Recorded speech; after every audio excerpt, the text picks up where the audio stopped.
blow our minds. What are some other things we've done in your Dutch oven classes? Jambalaya. We did, I'm trying to think, a lasagna last time. Alligator etouffee once. Did you? Where did you do that one? Didn't we hear it? I think for a class. Alligator? I think so. Maybe I conveniently forgot that one. Maybe that's something I just made up. I mean, it sounds good.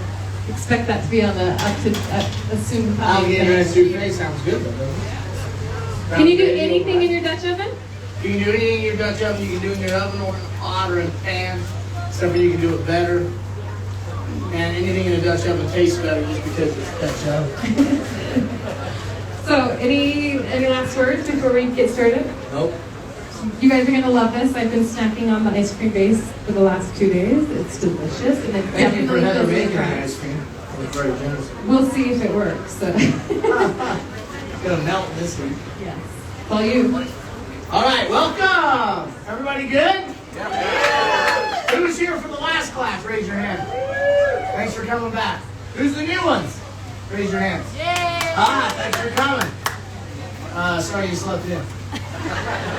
Okay, this class is designed to teach you a little bit about Dutch oven. Who has the Dutch oven? Raise your hand. Keep your hand right. You have 2 Dutch ovens, 3 Dutch ovens, 4 Dutch ovens, 5 Dutch ovens, 6 Dutch ovens, 7 Dutch ovens, 8 Dutch ovens, 9 Dutch ovens, 10 Dutch ovens, 11 Dutch ovens, 11 Dutch ovens. Oh, you get some pit. Yeah, pit seasoning. Okay? Guys, they look like they're in really good shape. You know why? Because they're always curing their Dutch oven. All 11. Okay? Yeah, skillets on the stove. Yeah, we only cook with cast iron. Cast iron. The art, science of cast iron. This sucker is heavy, man. Don't let it fall on your foot, it'll break it. Don't let it fall on the ground, you'll chip it. Okay, this is a cardinal sin right here. Yes, her gasp right there is because she loves iron. She's an iron lover. And she just gasped. You heard that gasp, right? Yeah. Well, I was teaching a class, and this lid fell on the ground, and it took everything I could do to not swear. And I didn't. But I tell you what, after the class, I went into the walk-in, and I kicked the walls and threw a temper tantrum. Okay?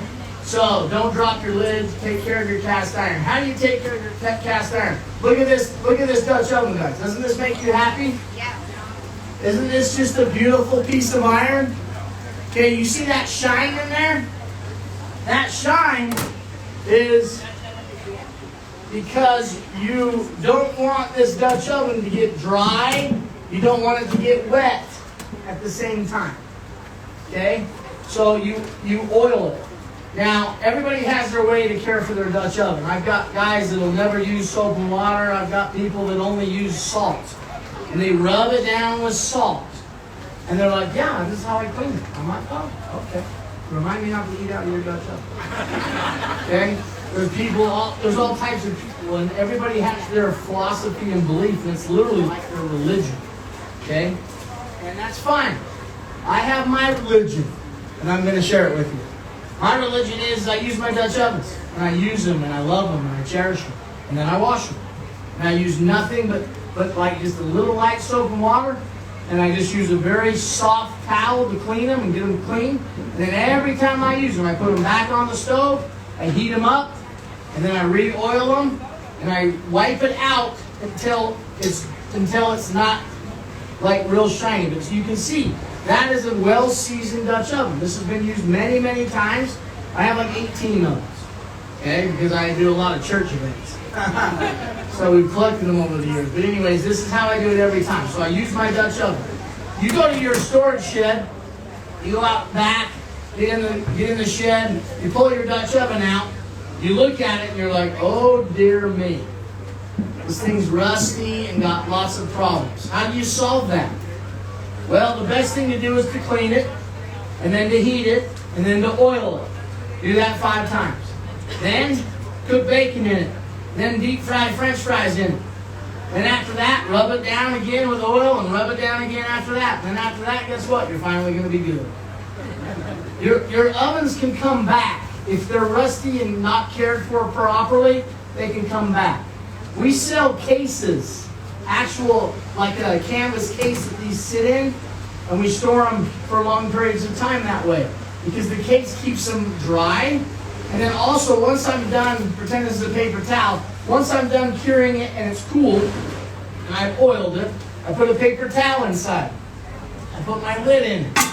I take the Dutch oven, I put it in my zip bag, I put my zip bag in my shed, I stack all my ovens on top of each other on my shelf, my Dutch ovens shelf that I have in my shed, and that's how they go. When I go get them, I've honestly never one time, except for one time when I forgot to clean them, like I opened it up and there was cobbler in it. That was kind of a problem because it was all winter. That one, I think that Dutch oven went in the garbage. But that's the only time. But if you use them and you clean them and then you re-season them, and why do I re-season? Because I want to heat it every time to make sure that there's no water left in the pores of the iron at all. So you heat it until it almost smokes. Then you know there's no water left. Then I pull it off, cool it. I put about a tablespoon of oil in there, and don't ever use olive oil or grapeseed oil or any oil that's is very rich. You want like vegetable oil or canola oil because they don't go rancid as easy. Okay?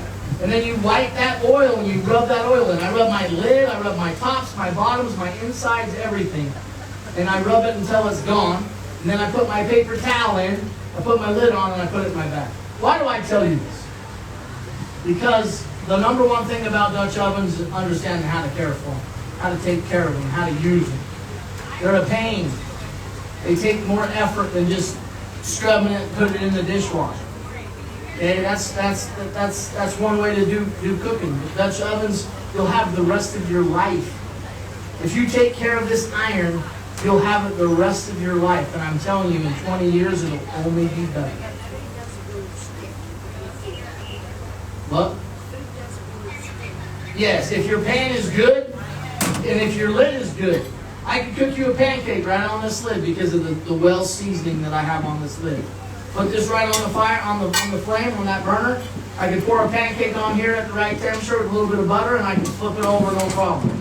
If you take care of your iron, it can become a non-stick surface. Okay? And that's just layers of love over the years and layers of seasoning. It's not layers of cobbler. It's layers of just use. Okay? So I needed to make sure that you understood care for Dutch oven is one of the most important things. Okay? Now, ice cream. Oh, let's talk about charcoal. Okay, charcoal. Now, let's talk about liners. A lot of people are going to put liners in here because they don't want to clean them. But you don't understand the Dutch oven. You don't understand cast iron. Putting a liner in here is blasphemy. Okay? Blasphemy. Plain blasphemy. Now that's fine. You're welcome to do it. I have a very good friend. I don't know if he's here.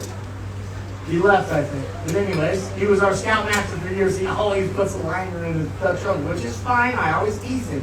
Gives me one up on him, right? Okay? Line it, which is fine. And then when he's done, he always laughs at me because he just takes the liner out, puts the Dutch oven away, and off he goes.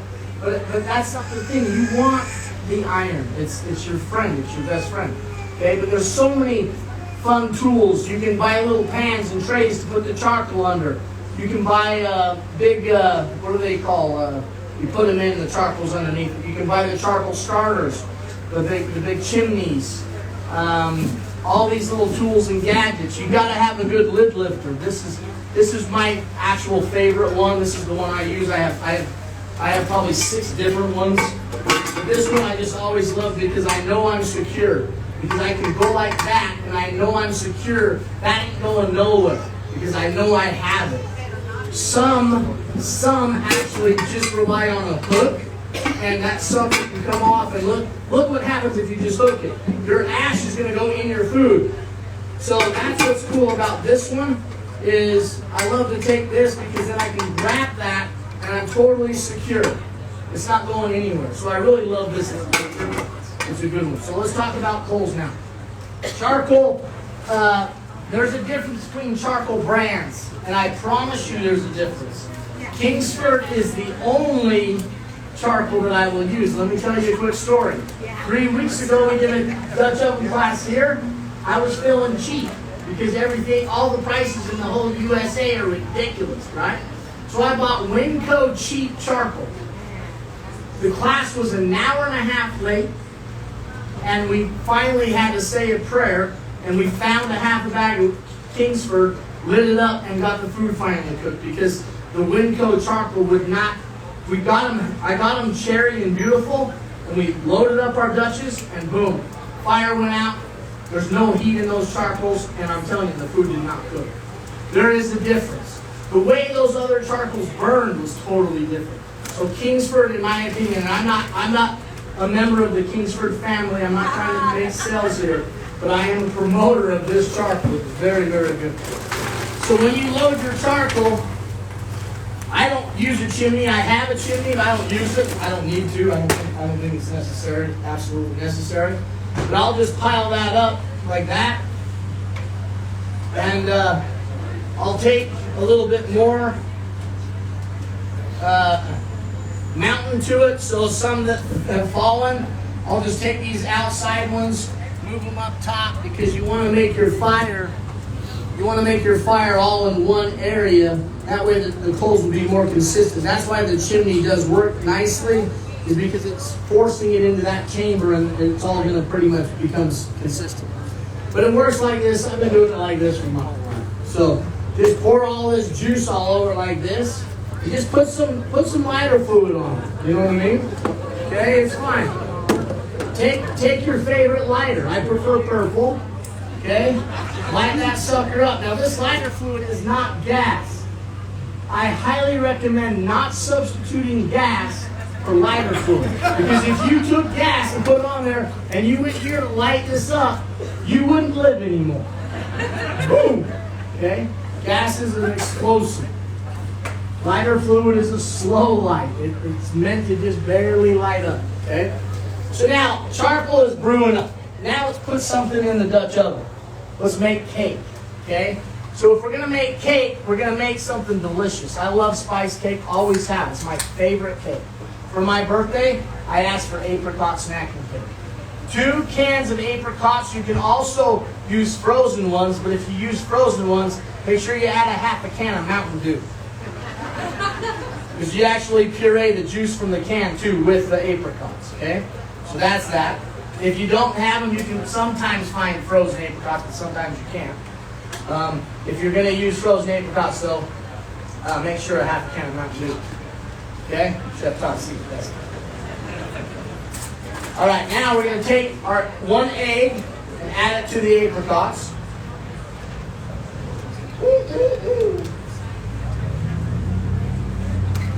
Okay, we're going to take our nutmeg, our cloves, cinnamon, sugar,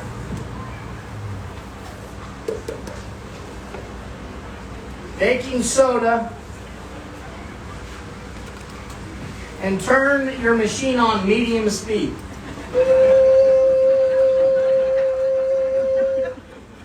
Got it? Medium speed. Everybody's tracking? This makes actually a 9x13 and an 8x8. Why make just a 9x13 when you can make a 9x13 and an 8x8? So if you want to cut the recipe down in half, figure out half of 9x13 and 8x8, and you'll just make a 9x13 and an 8x8. Just saying. I tried to figure that out once. Where'd I get this recipe? I got this recipe from Mardine Stevens, which is a family friend. And I grew up on eating this cake. My mother would make it. And this has been a family recipe ever since. So that's the story. Don't forget your oil. You gotta have some oil. Okay, 1 cup of oil. Okay? You can use lard, you can use, pork fat. Just kidding. Just use oil. Mix that up. Okay? Very simple cake. It doesn't take rocket science to mix, right? As long as you know what medium speed is. Okay? All right, now we're gonna add the flour. Last ingredient. I get everything mixed first, then I add the flour because you don't want to mix the flour too much because what will that do? That develops gluten. Okay, and I'm gluten intolerant, so I can't develop gluten. I have to just keep it flour. Right? If I just eat flour, I'm fine. But if I move it around too much, then it stays on the toilet. Okay? I'm kidding. I was waiting for you to laugh. Come on, man. Dear man. Okay, so now you see that I'm just trying to just be light to this. Now, once you get the flour in, everything's kind of mixed up. You just talk to it nicely, and you just kind of fold that because this is a quick bread. It's a cake, right? It's got to be light and fluffy. Over mixing will turn it into bread. We're not making cake bread. We're making cake. All right, now how to prepare your pan is pretty simple when it comes to cake, right? Take your paper towel out. Spray or oil or butter your pan, in this case, a Dutch. Okay? Take some of your batter.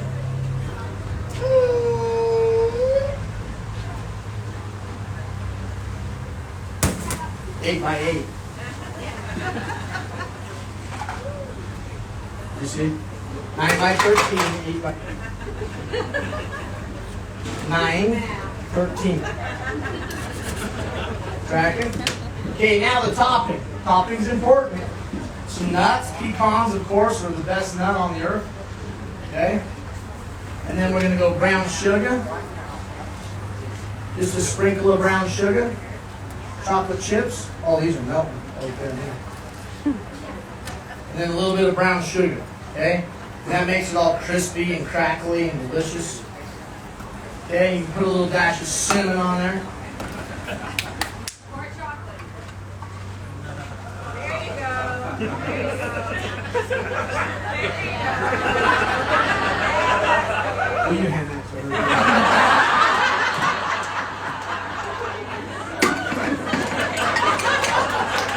We knew we'd never get her shut up. We didn't give her the whole bottle. Okay, the cake is ready, but the coals are not. When do you know if the coals are ready? And I suggest that you use rubber when you're moving your hot coals around. It doesn't melt. Anybody have a metal one? I have a. So when you're moving your coals around, you can have a little shovel, a little trowel, a little whatever, right? You can go to the fireplace place. You can buy those little shovels. Those are pretty good and handy. Thanks, bro. These gloves, leather gloves, are very good when you're moving your Dutch ovens and you're moving a lot of hot ovens and cast iron. Remember, cast iron conducts heat. It's made to. So you don't want to burn your little hands and fingers. You want to keep these intact so you can shovel in the cake and ice cream. Okay. So these are looking good, but they're not done. But you can see I wait till about 40 to 60% gray. Okay, so about that, I would say even 35. And once they're 35% gray, you know they're gonna light up. These babies still need a little bit of time. Okay. Normally, sometimes what I'll do is I'll just spray more juice on them and light them up a bit, but I won't do that. Now let's do it. Okay. So I'll just put a little bit more on these outside edges. See if this Winco stuff, boom, lights up, you know what I mean? If you're really feeling like a pyro, just squirt right out of the can. Let the fire trail in and see what happens. You know, these are all experiences we've had. Okay. All right, let's make ice cream. Who likes ice cream? All right, so if you like ice cream, we're going to turn on this little Bunsen burner. We're going to put milk in. We're going to put cream in.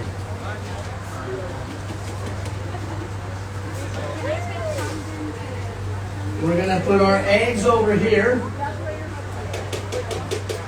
Okay, for 1 quart, it's usually about 16 eggs, yolks. How many grams of fat in one yolk? Anybody know? Doesn't matter? No, there is an actual number. 6 grams of fat per yolk. Okay? How many grams, how much fat percentage is in heavy cream usually?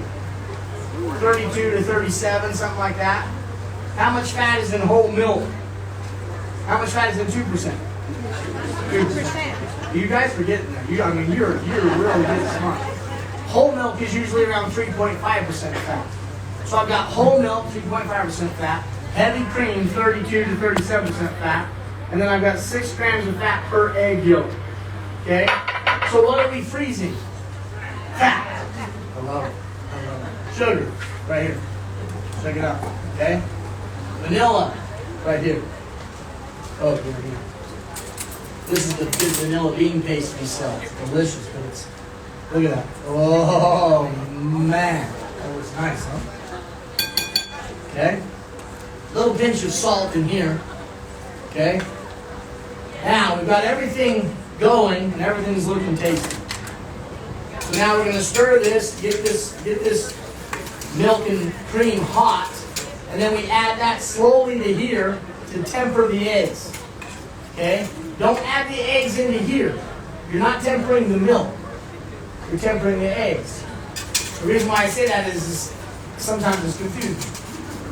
You want the hot to come into here. So now mix up your egg yolks. There are 6 grams of fat, verse 16. 6 times 16 is a lot. Okay? Look at that. Deliciousness.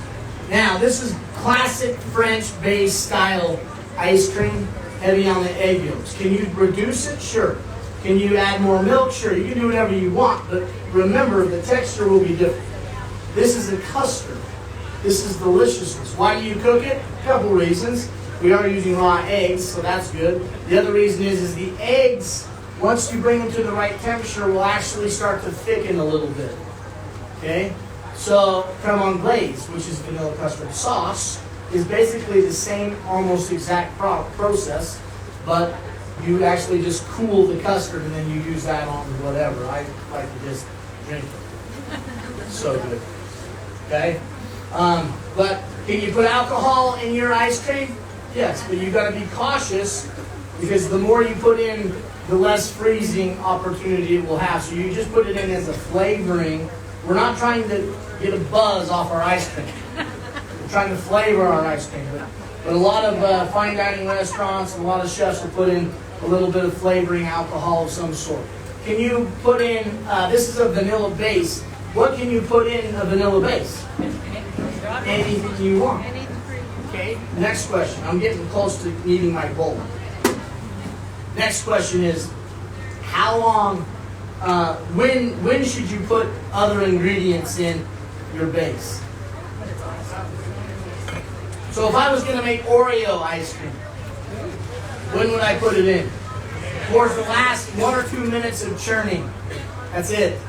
Maybe even 30 seconds. Just enough to kind of freeze it and stuff, because what will happen if you let it churn for a long time? It's going to go gray. It's going to go charcoal. You're going to think something happened with the Dutch oven lid. It tipped over in the ice cream. Okay? So you want to just lightly fold those in at the end. If I was going to make strawberry ice cream, what would I do? I've got fresh cut strawberries or puree. What do? I use them both. So I take strawberry puree, and I'll actually start freezing it in the beginning because I want it to be a little bit red and I want that flavor to freeze, and that's okay. And then I'll put the little tidbits in towards the end as well.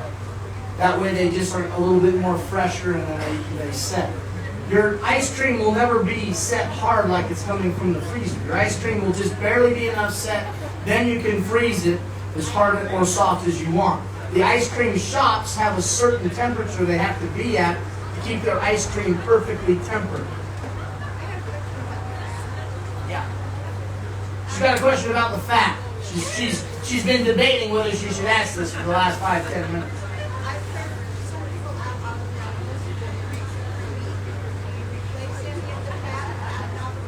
The question is, she's heard people use avocados to replace the fat. And I'm not going to make fun of her too much for this question, but I've never used avocados in any ice cream base I've ever used in my life. I'm turning 46 this year. But avocado is a beautiful natural fat. Also, coconut is a beautiful natural fat. And those are all good substitutes. But for me, I actually, when I make ice cream at home for my family, I only do 1/3 cream and 2/3 milk because I can't deal with the cream too much. I'm getting old. So the cream hurts me, okay? So I actually just reduce the cream down a little bit. Can you substitute other things? You can put some coconut cream in there, but don't do the light stuff. Do the heavy stuff. Make sure it's delicious. So yeah, fat substitution in everything we do, especially savory cooking, can be no problem. Chia seeds in the recipe? Chia seed, never use chia seed in ice cream either, but they would work in my cake. No problem. That would give you some really nice actual texture and other things. Yep. Okay, so now real quick, while these bowls are getting ready, I'm going to just show you how to do these bowls. Okay? Real fast. I'm going to take it over here, maybe a few more people will be able to see. They're not quite ready, but I'll just pretend. Alright? So, on a 12-inch Dutch oven, I'm going to space my bottom coals about 1.5 inches apart, and I'm going to do about 9 coals on the bottom. These are about 25% gray to 30% gray, I would say. 1, 2, 3, 4, 5, 6, 7, 8, 9. Okay? And it's not a perfect science. Everything depends on temperature. If it was winter and you had your coats on, everything's going to change by 20 to 30 degrees because it's 90 degrees outside. That makes a big difference. It's like our cars, right? In the winter, they're running at a certain temperature. In the summer, they probably run 10 to 15 degrees warmer just because it's so hot outside. Okay, now we take our Dutch oven, and you notice I space those evenly, and most of my heat is going to be on the outside of the oven. Okay?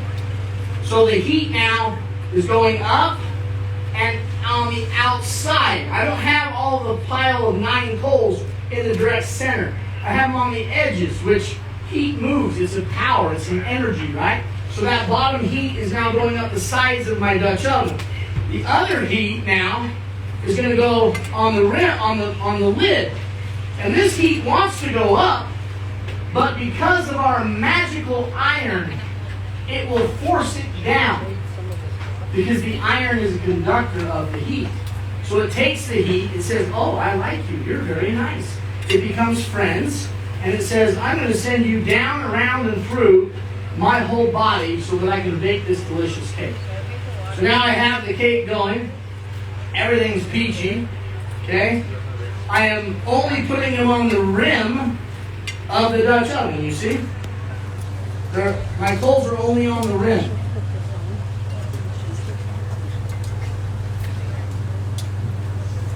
Why do I put them on the rim?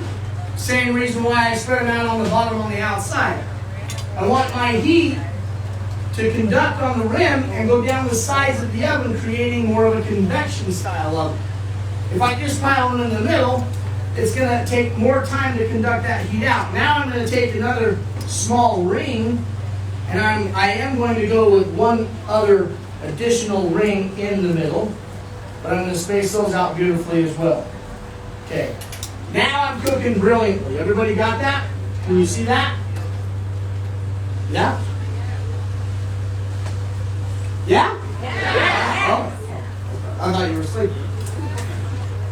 Take my lid lifter. Every 10 to 15 minutes, I come over here and not lift the lid. But I take the lid and I just give it a little quarter turn. I take the Dutch oven, another quarter turn. That way, if I have any inconsistency or I have a wind issue, say the wind is coming this way, well, middle to this side will be the hottest because the wind's pushing the heat over. So you have all these things, guys, are part of Dutch oven cooking. You have to pay attention. Right? Oh, dear me. On your top coals, did you do 15? Top coals, did I do 15? 3 on the 3 over-ish rule. Top coals gonna do 15. 15 coals on your career? No, I do about 30 for 350. 26 to 30 for 350. Okay? Now I'm gonna add a little bit of the hot cream and milk to the eggs, just a little bit. Okay? I'm going to stir the eggs up. The eggs are getting used to this heat and this temperature. They're kind of, they're like, okay, what are you trying to do? I'm getting a little toasty. Someone turn the AC on. Boom, I put a little bit more in. And I temper those eggs. Put a little more in. Temper those eggs. Boom, shakalaka, like a boom. Everybody. Okay, put it all in. Stir. Talk to it. Say it's going to be fine. Now pour it all back into the pot. That's how you temper eggs, right there. Boom, shakalaka. Put it back on the stove. Stir. After this comes to a certain temperature, I forget the actual temperature, but there's a science, there is a number. Anybody know? I forget. I don't ever care. I never take the temperature. I look at it, and I watch it, and I talk to it, and I listen to it. We become friends, and it tells me when it's thick. Okay? I need to strain it.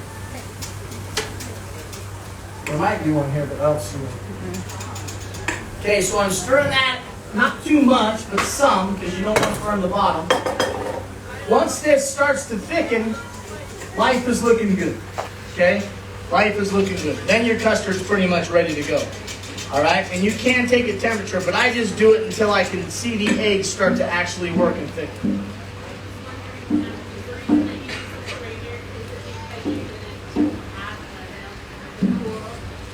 No, I'm going to strain it from here now, just in case I curdle a little bit of the egg.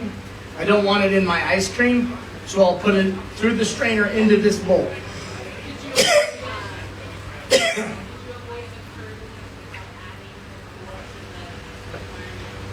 No, because you have to cook it no matter what. You don't have to. You can add the hot cream and be done, but it won't be as rich. When you cook the egg protein, it develops more richness and thickens this whole base. And that's pretty much what we're trying to go for. So I am not trying to like overdo it, overcook it at any means, and that's why you have to be in your pot. When I always say that to the students, be in your pot. And it was funny thing, I was with a student the other day and she burned the ribs. She's sitting there cooking the ribs, standing right there. She burned them. I'm like, you didn't see that it was burned? She looks at me like, chef, seriously, leave me alone. But last night we cooked it again, perfect. She learned. Okay, so you're just trying to heat this up just enough for those eggs to get a little bit coagulated, and you can see the custard actually thicken slightly. I'm almost there. See, I'm just kind of start moving it around slowly. If you move it around too much, it gets foamy.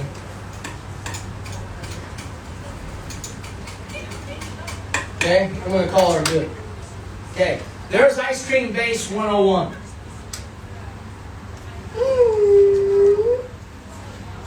Okay, why do we strain? You can see I've got a little bit of that stuff in there. I don't want that in my ice cream. Okay, so that's good. Now, you have to cool this as cold as you can get it. Try to get it to about 33 degrees, 34 degrees, and then it's going to go into the freezer. Okay, we have some already done because, this is a show, right? Oh, could you guys hold on while I go cool this? No, I wouldn't want it. I'd have to tell you jokes. We'd have to eat more steak. Okay, so now we've got what we sell in our Orson Beauty beautiful establishment. These are the Cuisinart freezers. They're fantastic. The only issue I have is this takes up space for steaks in the freezer. So I have that internal battle. Ice cream steaks. Ice cream steaks. And so I bought another freezer. Sound good? Sounds good to me. There's no reason to have any anxiety over such little menial things. Now we fill this up. The thing about this, oh dear me, have mercy. I'll do it like this so you can't see that. Do not overfill this. 3/4 full is all you can fill it because it'll freeze better. Much better. Okay? Nothing happened over here. Everything's under. Put this bad boy on. Push go. Talk to it. Rub it. Say, come on, girl. You can do it. Okay? Encourage her because she's got to churn our ice cream. Now, let me show you the science. This thing right here is made to scrape the sides. See how that's there and that's there? That scrapes the sides and takes the frozen into the ice cream. That's the whole art and science behind it. If you don't have that inside paddle, never gonna freeze it. You gotta have that paddle because it scrapes the sides, takes the frozen, puts it in. That's what makes it cool. I didn't have any ice, rock salt, anything. I have 4 homemade classic rock salt and ice freezers, and I love them and I use them because it's a hobby for me. But my son, Judd, he doesn't want to do all that. He's 12 years old. He makes ice cream every week. True story. And guess what? He doesn't want to get salt and ice out and deal with that. He wants to go pull this out of the freezer, move the states, find this, pull it out, put his custard in, and rock and roll. And he loves it. Okay? This is super convenient. If you like homemade ice cream and you're sick and tired of buying ice cream from the grocery store and it wakes you up at 3 in the morning with vengeance, make your own ice cream that works. Coconut milk. You can try the avocado thing. I'm not going to promise or put my stamp on that, but you can try that. But I would just figure out your own recipe and make it. And then you can freeze it in these little quarts. So what we do with our leftovers, we just put it in these little quarts. Then I bring it out, sit on the counter for 15 minutes, try to stir it up a little bit, and then you're right back to homemade ice cream, soft and delicious. We make cake every other night. No, I'm kidding. We make it every week. All right? So we're totally freezing. Yes, ma'am. Well, you can come live with me, sure. Sure. Sure, we'll put you on Thursdays and Tuesdays. You're on dishes on Tuesdays and Thursdays. I cook, you clean. Perfect. Okay, now, if I was going to make strawberry ice cream, I would add the puree right now and make this strawberry ice cream. Okay, just not tons, just a wee bit. Now that's going to go in there and do it. At the end, I will put fresh strawberries in there too towards the end. And I would actually have these in the fridge staying cold or as cold as possible the whole time. Okay? And then if I was making Oreo ice cream, once this is near frozen, dump this in. And it'll actually kind of melt the ice cream a little bit. Put this in the freezer, put this in the fridge. And then it won't be so harsh on adding it to your frozen custard. Does that make sense? Okay, so ice cream 101. Guys, it's summertime. This isn't hard. It doesn't have to be hard. It can be easy. Try it. Enjoy it. Make some. Make it different next time. Put more milk, less milk, and see what you like best. But to assess ice cream, it should be smooth, not chalky. It shouldn't stick to your tongue. If it sticks to your tongue, it's too much fat. Okay? Because you can have too much fat in ice cream. You can have ice cream over churned. Okay? Which actually can separate. You can break your ice cream and almost curdle it. There's a lot of issues with it. But ice cream done right should be silky, smooth, and delicious. And it should just be really nice in your palate. A funny YouTube video. YouTube this guy. He's an ice cream tester. He puts ice cream on his tongue. He goes like this. It's the funniest thing. He works for Nestle. It's the funniest thing. I guarantee you, his will be the one that pulls up when you Google ice cream tester video. And he puts it on. And then he goes, move it to the back of your throat. It's the smackiest lip thing you've ever seen. Funniest lip. So if you assess your ice cream like that professional guy, you will be an ice cream queen or king. An ice cream god. Okay, guys, our Dutch oven cake is going. We've got it working very well. We've got our ice cream going. We've got grilled chicken going. We've got steak going. We're camping. We're outdoors. This is what it's all about. But guess what? You can't do any of this without the right tools, the right equipment, the right everything. Right here at Orson Giggy, we can stock you up. We can make your life easier, happier, okay? Thank you for coming to Orson Giggy. Orson! Orson! Giggy! Orson! Giggy! Awesome! Thanks for coming, guys. We're going to be having our snacks right over here. They're already starting to build them. We don't have much time till the next class. We have 7 minutes, so if you want ice cream and cake, hurry up.